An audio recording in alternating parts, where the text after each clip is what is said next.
주요 이슈를 체크해보는 시간 이슈체크 오늘입니다. 오늘 첫 번째 이슈부터 보겠습니다. 경기 침체 현실화하나. 1분기 우리나라 경제 성장률이 당초 예상했던 것보다 더 나쁘게 나타났습니다. 10년 전 금융위기 당시로 돌아갔다는 말이 나올 정도인데요. 이런 분위기라면 올해 2.5% 성장도 쉽지 않을 것이란 말이 나옵니다. 취재기자와 얘기 나눠보도록 하겠습니다. 김한진 기자가 나와 있습니다. 김 기자, 네. 1분기 성장률이 당초 예상에도 지금 못 미친 거죠?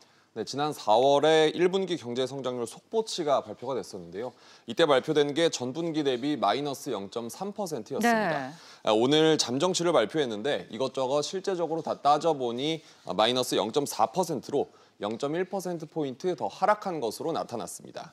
2008년 글로벌 금융위기 이후 10여 년 만에 가장 나쁜 성적입니다. 네, 이렇게 성장률이 애초에도 하락할 걸로 예상이 됐었지만 더 하락한 거잖아요. 이렇게 성적표가 나쁜 이유는 뭔가요? 네, 수출과 투자가 부진했기 때문인데요. 지난해 4분기와 비교했을 때 수출이 3.2%, 그리고 설비 투자는 9.1% 감소했습니다. 여기에 지난해 4분기에 집중됐던 정부 재정 지출이 줄어든 것 또한 크게 작용을 했는데요. 민간 부분의 성장 동력이 훼손되면서 정부 재정에 의존하지 않고는 양호한 성장이 어렵다는 것을 뜻합니다. 네, 자 이렇게 되면 올해 성장률도 좀 조정이 있어야 되는 거 아닌가 하는 생각이 드네요. 네, 한국은행이 올해 우리나라 성장률을 얼마 전에 하향 조정을 하면서 2.5% 성장할 것이다라고 전망을 했었는데요. 사실 이마저도 지금 쉽지 않은 상황입니다. 하는 이야기 한번 들어보시죠.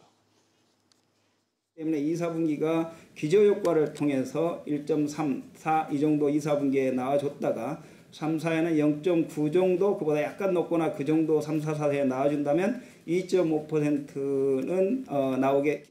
다만 이게 지금 현재까지는 미중 무역 분쟁이 좀 더 본격화되는 하방 리스크가 있고. 김 기자, 이미 최근 들어서 국내외 연구기관들이 연이어서 성장률을 낮추고 있죠. 네, LG경제연구원은 2.5%에서 2.3%로 낮췄고요. 국제신용평가사 무디스는 2.1%, 그리고 스탠더드앤푸어스는 2.4%로 내렸습니다.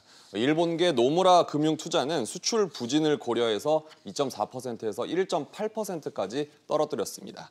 한국경제연구원은 국내 연구기관으로는 가장 낮은 2.2%로 올해 성장률을 낮추기도 했는데요. 문제는 이런 상황들을 되돌릴 수단이 마땅치 않다는 점입니다.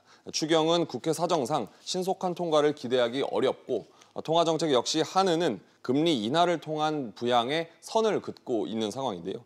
이런 가운데 한은은 다음 달 올해 성장률 전망치를 다시 발표하는데 이 시점에 조정이 이루어지지 않겠냐 하는 예측이 나오고 있습니다. 네, 그런데 국민소득 3만 달러, 이거 의미가 있는 수치인데 이런 분위기라면은 반짝게 그칠 가능성이 있다고요? 네, 1분기 실질 국민 총소득도 한 분기 전보다 0.5% 줄면서 그렇군요. 세 분기 만에 마이너스로 돌아섰는데요. 네. 2009년 1분기 이후 10년 만에 가장 크게 주저앉았습니다. 이런 가운데 명목 성장률이 2% 초반 수준으로 떨어지고 또 원달러 환율도 최근 올랐던 1,190원대의 수준을 계속 이어갈 경우 1인당 국민소득이 다시 2만 달러대로 떨어질 수 있다는 지적도 나옵니다. 네, 알겠습니다. 김한진 기자 잘 들었습니다.